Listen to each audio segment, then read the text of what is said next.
Well, Kate, what a year it's been. I'd love to use this opportunity today to talk to you about how the Old Vic has adapted to closing the theatre and having to take work online. How does it feel to be the executive director at this time, and what were the challenges and successes? Gosh, well, so the Old Vic was one of the first to close back in March, and we had a sold out run of Endgame on our stage, and we had 4,000 Miles with Timothy Chalamet and Eileen Atkins in the rehearsal room ready to go. So we really were, on our, I suppose, on a stride that felt really exciting. We had 2 shows opening in New York. I've just come back from Girl from the North Country opening on Broadway, and we had Lungs going to BAM. So everything was going on, and then suddenly we all had to stop, and it was right that we did, and it was responsible, but it was a huge organizational shift, and everybody adapted amazingly. So our staff were incredibly resilient and resourceful, and immediately just pivoted to working from home like everyone did. But when your workplace is so fundamental to the output of your organization, I think it takes a different kind of strength to be able to figure out how to make that work while you can't be in the space and be together.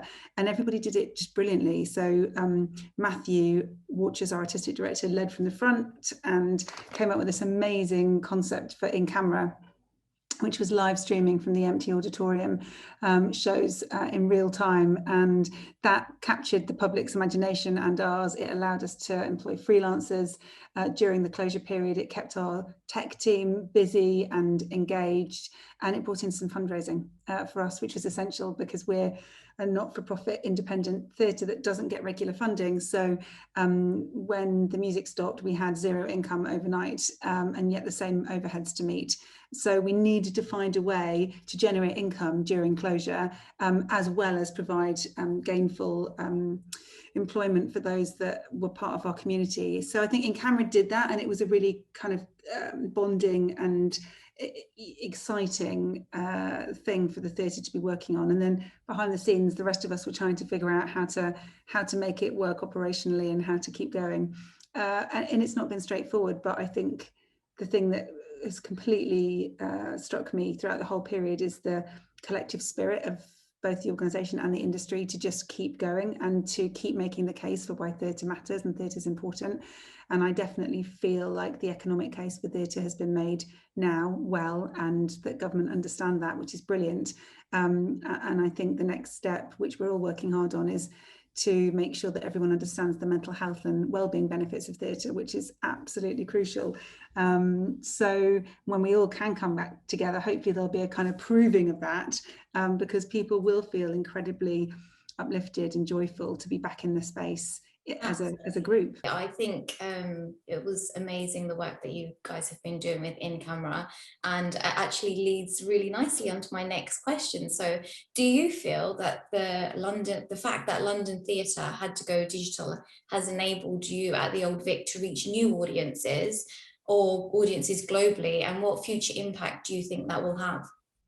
Yeah, it's a really good question, and one that we're absolutely tussling with at the moment. I mean, firstly, yes, absolutely. Having to move all our work online definitely opened up a reach for the Old Vic and for others that we didn't have before. And it was so energizing to be able to share work during a period of lockdown with 72 countries, which we did for Christmas Carol. We worked with schools locally, but nationally as well during Christmas Carol. And then we expanded that again with the Lorax to work with schools globally to get the live stream to them as well. And the brilliant thing about Christmas Carol was we also managed to work with 2,500 care homes across the country to get live streamed work to them at Christmas. So all of those things were kind of new adventures and new opportunities to develop our audience, which we're absolutely focused on. Big thing that Matthew Watchers and the whole team at the Old Vic are really keen to do is to open up access to theatre. So everything we've been doing during the pandemic has enabled us to do that in a very odd way. That despite the fact that our doors are closed, we've actually been able to open up access probably more than we ever had in a sense because of the digital audience. how we continue that going forward is a really interesting provocation. We're looking at how we might evolve and adapt our in-camera series to ensure that it's part of our seasons going forward. But one of the big things that is the kind of head scratch about it is that you need to make sure that you can capture the audience's imagination with work online whilst you've got physical productions on offer, and making sure that you can do both with ease and move between the two is the challenge. So I think we're still figuring out quite how to do that at the Old Vic, and excited by the challenge of how to put digital and technology at the very heart of the organisation and at the very heart of its success going forward. I definitely wouldn't want to lose that global audience that we've woken up, I suppose, to the joys of what we do. Equally, you know, the basic fact is that the joy of theatre is about coming together in person, and if you can't do that, then that's such a loss and such a travesty for those that are kind of into it. Not everybody is, but for those that are, it's been a real loss. So I think there is a joy in being able to figure out how to merge the kind of physical experience and the alchemy you get when 1,000 people are in the same auditorium laughing at the same time, crying at the same time, how you continue to work with that, but also make sure that you don't lose the chance to talk to a global audience. During the summer period, for those that aren't able to come to the theatre for whatever reason, we wanted to continue the digital offer. So we've started our whole reopening in July with an in-camera, which is going to be directed by Jeremy Herring of Pinter's The Dumb Waiter, starring Danny Mays and David Thewlis. And they'll be on stage delivering an in-camera to a global audience, but will allow in a very small studio audience to witness that experience. And then we'll lead into Baghdad Cafe with Emma Rice, and that's going to have an in-camera element as well. So what we're trying to do throughout the summer period is make sure that nobody loses out, that we really continue this mix of digital and live as we go into the autumn period. And that's a really exciting development for us, an opportunity to speak to both audiences at the same time. I, for one, am super excited to see lots of theatre continue to kind of put on all these amazing shows online, because I know from my friends and family that there are a few people who may not have been so into theatres before all of this happened, but through all of this kind of broadcast media online that we've been really kind of fortunate to have during this time, more and more people have been saying to me, oh, Hira, you're so lucky to work in the industry, like we enjoyed this show online, and I would never have thought about that. And I think that's amazing because it's opened doors for people who may not have otherwise thought that theatre was for them. And so yeah, with all the amazing work that you've done and all the challenges you faced, you are still continuing to make theatre accessible for people. So I think it's brilliant.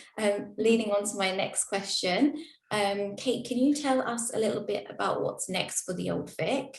I understand that your new season plans will include 2 premieres created by women, and you'll also be continuing to offer accessible ticket prices. Yes, it's brilliant. So we're about to go live with our reopening season, which feels thrilling, and certainly not something that we're taking for granted after the year that we've all had. So it's with kind of additional dollop of joy that we announce the Back Together season, which is Matthew's 7th season as artistic director.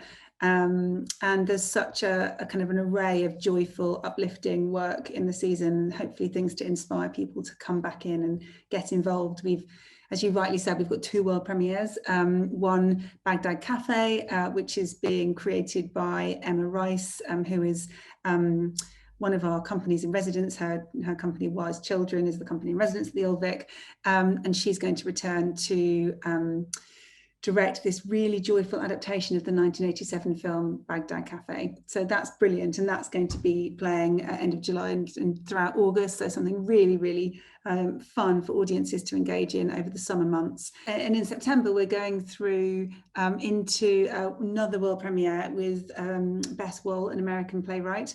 And she's written a play called Camp Siegfried, which is going to be directed by Old Vic Bayless director Katie Rudd.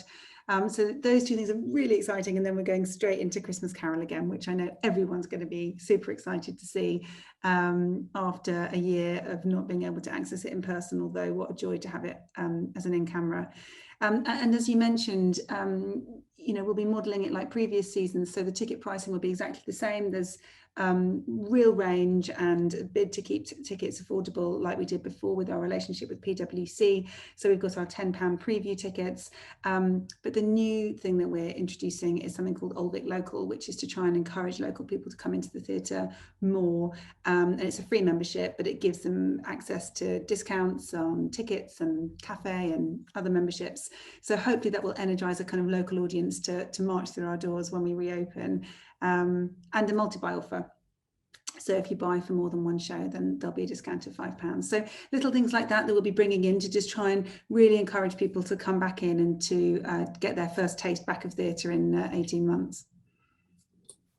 I think we all know that our theatre fans are so eager to get into the theatres right now, but all these small incentives, I'm sure, are going to make such a huge difference. And again, making it accessible for everyone. Right, my last question. Kate, can you tell us a little bit about the education and outreach work you've been managing to continue over the last year, and how will this continue alongside the new season that you have coming up? Yeah, absolutely. One of the really joyful things that we were able to do was to immediately pivot all of our education, community and emerging talent work online. We just set up this education hub on our website, which basically is a collation of all of the workshops and content and activities that we'd been doing in person. So that was brilliant, because our education and community team weren't furloughed for a day. They kept going and they managed to deliver online to different schools. So that has been a really sustaining part of our year of absence. And I think it says a lot about the dual identity of the Old Vic. We are an artistic powerhouse with a strong social mission, and those two things sit really closely together. So the work on stage always interacts with and feeds and speaks to the work that we do in the community and with the schools that we work with. So being able to continue with that as a constant thread throughout the year was really important to Matthew and to all of us. So the teams are now back in schools as of this month. So that's been a really exciting step change, but we'll continue to work online with the Education Hub, because in the same way that we managed to reach new audiences globally with the main stage work, we were of course able to activate more relationships and reach more children and communities through the Education Hub, because that's now got global reach. So it's really, really exciting that we were able to do that. I think I'd also add into that there was a piece of work that we managed to do throughout the pandemic called Your Old Vic, which was really important to all of us. And it sort of sat between the two. We had the education work, and then we had the in-camera work, which was paid for live streaming. And Your Old Vic sat sort of in the middle, which was a free to access offer for anybody who loved theatre, who wanted to get a range of content directly to them. And it might be a podcast, it might be an Instagram chat, it might be a series of monologues. And it was really, really accessible, and we could use it across all the different stakeholders and relationships that we had. And one of the brilliant things that we've been able to do is continue working with our Your Old Vic channel as we reopen. So we've got two brilliant things that will be part of our reopening season.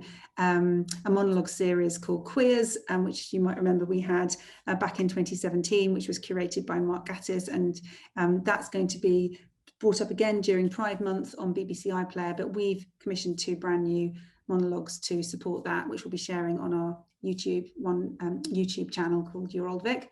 And the other is a piece to mark Refugee Week, which is going to be curated by Nerman Dimizweni, again available through Your Old Vic on our YouTube channel. And that's 3 new monologues to talk about the theme of being a refugee, and it's going to be called Home.